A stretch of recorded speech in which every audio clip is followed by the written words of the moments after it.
By looking at the structure of this equation and by plotting a graph of this, we find out that it has three different solutions. For the first solution, let us multiply the power of both sides by 1 over 192, and that gives us x to the power of 192 times 1 over 192. And then from here, we can just say that 192 cancels 192. And here we're going to have 64 to the power of x all over 192. And that is going to give us x to the power of 1. And also, let us multiply the power of both sides by 1 over x. Then we have times 1 over x. Here we'll go ahead to cross out x. And then we have 64 all to the power of 1 over 192. And that equals x to the power of 1 over x. And then we can see that we have a very beautiful structure right here. So what we'll be doing next is that we're going to be multiplying the power of 64 by 3 all over 3. And that will give us times 1 over 192. And that in turn gives us 1 over x. So then we're going to be sharing the power. And we'll take 1 over 3 here, 3 to this other side. And therefore that's going to give us 64 all to the power of 1 over 3, then times 3 divided by, that gives us x to the power of 1 over x. So yeah, now this is the same thing as saying the cube root of 64, right? And the cube root of 64 gives us 4, and 3 divided by 192 gives us 1 over 64, and that equals x to the power of 1 over x. Also, we go ahead with another brilliant manipulation and we multiply the power of 4 by 2 over 2, and that multiplies 1 over 64. And then we have this at the right hand side.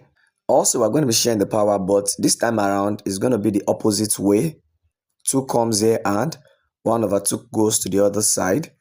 Then we have 4 to the power of 2 times 1 over 2 times 64, right? And then 4 squared gives us 16. Then we have times 1 over 2 times 64 gives us 128. And that equals x to the power of 1 over x. We are not done here. We go ahead for the last time and multiply the power of 62 by 2 over 2. Then that gives us times 1 over 128. Then also we share the power the same way. 2 comes here, 2 goes there. And then we have 16 squared times 1 over 2 times 128. Then 16 squared gives us 256. And that gives us to the power of 1 over 2 times 128 gives us 256. And now finally, we can write that x to the power of 1 over x equals 256 all to the power of 1 over 256. And then when we directly compare and observe, we find out that therefore our x1 will give us 256. Now that is our first solution of x. For the second solution of x, we are going to be employing a very different method, and that method is we're going to be using logarithm. But before we do that, let us try to study this equation very well. We notice that this has an even power, therefore it means that we can have a negative value of x, which is hidden in this structure. So the method we're going to be employing now, we are going to be taking the absolute value of x. We are going to be solving for when x is positive, that's when x is greater than 0. And also we're going to be solving for when x is negative, that's when x is less than 0. So let us start with the first case where x is greater than 0. Then let us take logarithm of both sides. We're going to have ln of 64 to the power of x equals ln of x to the power of 192. And then we are going to have x ln of 64, and then that equals 192 ln of x. So let us divide both sides by 192 times x. So we have this divided by 192 times x. So here we can just say that x cancels x, then 192 cancels 192. So moving further, then we'll say that ln of 64 divided by 192 equals ln of x all over x. And then we can rewrite 64 as 2 raised to the power 6, and that divided by 192 equals ln of x. Also, we can rewrite 1 over x as x to the power of minus 1, right? And here 2 comes behind, then we have 6 ln of 2 all over 192, and this equals, according to the law of logarithm, right, we can rewrite x as e to the power of ln of x all to the power of minus 1. That's because a to the power of log b base a is going to give us, so we are definitely correct. 6 divided by 192 is going to give us 1 over 32. So then we're going to have ln of 2 all divided by 32, and that equals ln of x times e to the power of, and at the power, minus 1 times ln of x can also be written as minus ln of x. And here we multiply both sides by minus 1 to have minus ln of 2 all over 32 equals minus ln of x times e to the power of minus ln of x.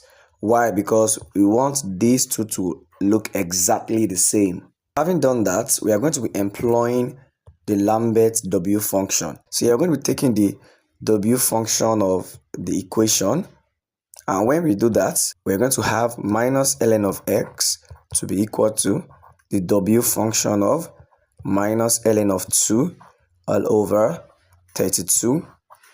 And this is due to the property of the W function, which states that when you have m e to the power of m, for example, and that equals a constant, that is a number, and when you take the W function of such an equation, it's going to give you the value of m, which is a variable, which will be the W function of the constant or the number at the right hand side. So that's what we have done. In this case, our variable m is minus ln of x, and our constant c is this number. So here now we just solve for x directly here, and then multiply both sides by minus 1. We're going to have ln of x to be equals to minus W function of minus ln of 2 all over 32, and this will give us x to be equal to e to the power of minus W function of minus ln of 2 all over 32. And then when we go to our scientific calculator, we are going to say that x2 will be approximately equals 1.0224, and that is our x2. And finally, for our third solution, we're going to be making use of the second case where x is less than 0. That is when x is a negative number. Since x is less than 0, let us just say let x equal some negative number, let's say minus k. Then our equation is going to therefore look something like 64 to the power of minus k, and that is going to give us minus k all to the power of 92. So here we're going to be solving for the value of k and therefore get the value of x. So this here will give us 64 to the power of minus k equals minus k to the power of 192 gives us k to the power of 192. Then here we're going to be employing logarithm, right? We're going to take log of both sides. So we have ln of 64 all to the power of minus k equals ln of k all to the power of 192. And then this gives us minus k ln of 64, and that equals 192 ln of k. So here we go ahead to divide both sides by k times 192. So we have minus k ln of 64 equals 192 ln of k. Then we divide this by k k times 192 divided by k times 192. And right here we can just say k cancels k, 192 cancels 192, and then we'll be left with minus ln of 64 all divided by 192, and it's going to equal ln of k all divided by k. Guys, if you make it this far, once again, don't forget to subscribe so as to see more of my videos. Just like I've done before, we can rewrite ln of 64 as 6 ln of 2. So we have 6 ln of 2, and that divided by 192. Then we have ln of k times k to the power of minus 1. Then moving further, 6 divided by 192 gives us 1 over 32. So we have 32 right here, and that equals ln of k times, we can write k as e to the power of ln of k, then times minus 1. So moving further now, we have minus ln of 2 divided by 32 to be equals ln of k times, and we can write the minus 1 behind here because they multiplies, and it gives us minus ln of k, which is ln of k times minus 1. And now don't forget that we want these two to be exactly the same, so we are missing the negative sign here. So what we just do is we multiply both sides by minus 1. Then after doing that, we have ln of 2 divided by 32 to be equals minus ln of k times e to the power of minus ln of k. Now we can go ahead to take the w function of this equation, and when we take the w function of this equation, we're going to have minus ln of k to be equals the w function of ln of 2 all over 32. And so here we can just go ahead to solve for k directly in this equation. So let's multiply both sides by minus 1, and then we have ln of k to be equals minus w function of ln of 2 all over 32.